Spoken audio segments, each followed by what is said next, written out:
Kristen, and you're listening to Podcast and Amplify, a podcast for women entrepreneurs who want to amplify their voice and brand through podcasting and grow a wildly successful business. I'm the executive producer and host and an entrepreneur, and I love helping women grow their visibility, mindset, and business to the next level. Each week, I share tips on how to launch and leverage your podcast, and I'm bringing on the very best business leaders to give you advice on how to build your business empire. Let's amplify your voice and business.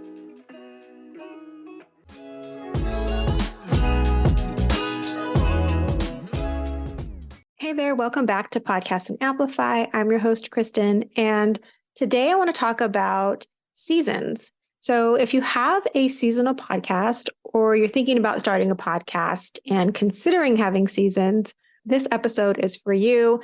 So this topic came up from a conversation I had recently on a discovery call, and this person was asking me all about how do I run my season and what do I do in the off season? And so I thought, well, let's record a podcast episode about it because I'm sure that many of you are curious about this whole seasonal thing. So first of all, why do I do seasons? I think I've talked about this before, so I'll just go over it briefly. I really love having time to reflect and think about each season. As a creative, I know that I need time to just step back, process, maybe do other creative things so that I can come back to the podcast fresh.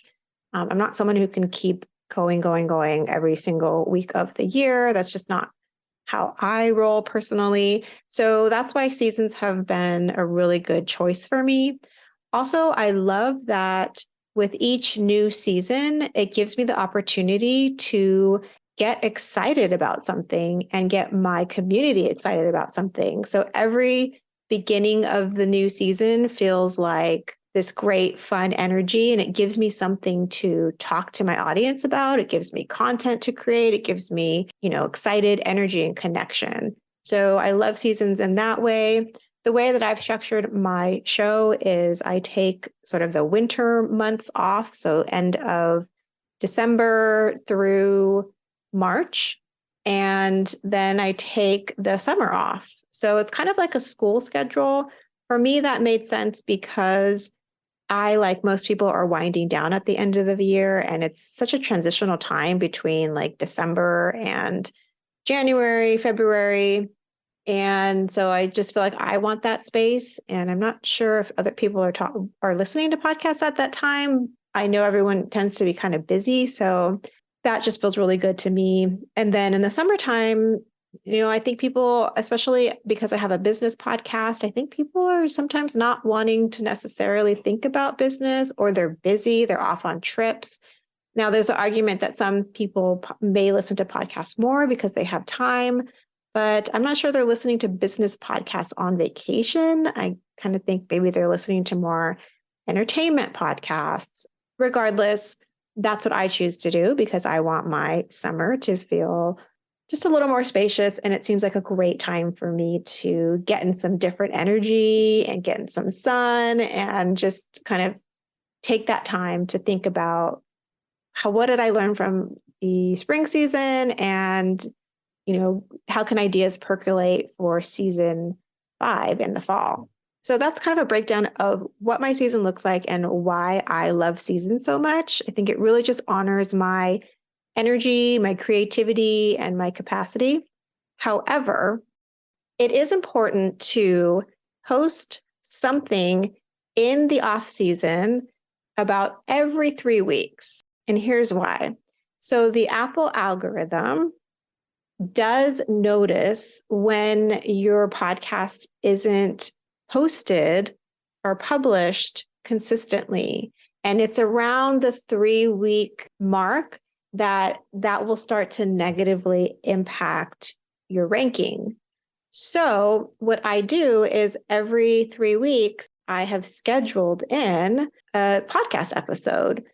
And it's great because obviously you can record and schedule those episodes in advance, and you can schedule the promotion of that in advance. So you really don't have to do anything during your time off.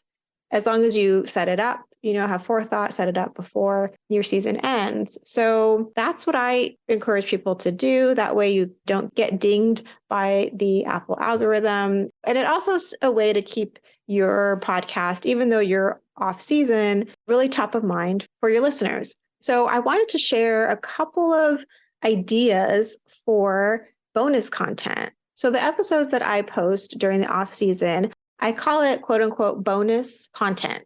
So extra podcast episodes that you're getting during this off season. And I wanted to share some ideas with you to sort of get your brain thinking and creative juices flowing around what you can create during the off season if you have a seasonal podcast or if you plan on having a seasonal podcast. So in this episode, I'm going to share 3 ideas, but I've also created a list for you, 10 ideas for bonus content during your off season that you can download by clicking on the link in the show notes. And I've also included a calendar that shows my podcast season. It breaks down what that looks like over a year, when I start recording, when I reach out to guests. It's something I just thought of in the middle of the night. And I thought, oh, this would be a really great resource for my listeners. And so definitely go to the link and download this resource.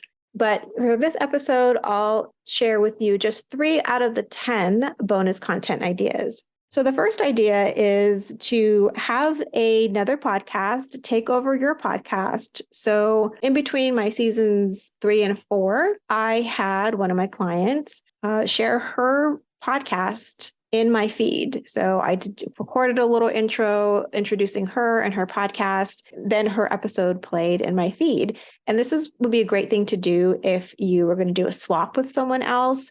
You don't have to really create the content for the episode because it's already created for you. And then you can also do a swap if that makes sense, to share one of your episodes inside of someone else's podcast feed. So takeovers are great because you essentially have to do 0 work and you can be getting in front of other audiences. The second one is doing a client spotlight. I typically don't do client spotlights, but this season I plan on sharing one. And I think it's just a great way to not only keep your podcast top of mind, but to also help keep your services top of mind and what you can do. So I think this is a great piece of content. If your podcast doesn't typically do client spotlights, it can be a special type of episode. I plan on publishing one, I think at the end of this month, possibly next month as a bonus episode. I'm not sure yet. And then a third type of bonus content would be to read some reviews. I think it's a really great way to help listeners feel included in the show. If you give them a shout out, and then maybe you can respond to some of those reviews, if they highlight certain episodes or certain topics, you can fill in and give more context as to why you had that guest on or why you chose that topic. There's so many ways that you can use those reviews as not only social proof that your podcast is awesome, but as ways to illuminate certain parts of your show and sort of give behind the scenes details or expand on certain topics that you already know one of your listeners or a few of your listeners really enjoy because they've said that they do. So it gives you a chance to just sort of double down on something you already created that you have proof that someone likes and to continue talking about it. So those are just 3 ways that you can create some really great bonus content during the off season of your podcast. Like I said, I've created a really special download for you that includes 7 more, so 10 total bonus content ideas. It includes my calendar, how I lay out my podcast season, what steps I take when. But really, I hope this episode just gives you some ideas around what's possible, helps you to think about, what you can do, what would be fun for you. It's really just being creative, coming up with episodes that will be really valuable, impactful, and fun for your audience, because I think the word bonus just has that connotation. And obviously, if you need support launching your podcast or marketing or managing your podcast, you know where to find me. I love helping purpose-driven entrepreneurs to amplify their voices and grow their businesses through really aligned podcasts. So reach out to me if you want to learn more, and I will see you in the next episode. Hey, thanks for listening to the show. So if you found this episode really valuable, I'd love for you to head on over to Instagram and share your big takeaways, any aha moments that you had, and tag me at Podcast and Amplify. If you have any questions, make sure to hit me up in the DMs. And if you have any friends or fellow entrepreneurs who you think would get a ton of value from the show, make sure to share this episode with them. Your recommendations and your reviews are really what help grow this podcast, and we are always so grateful for your support. Thanks for listening, and we'll see you next week.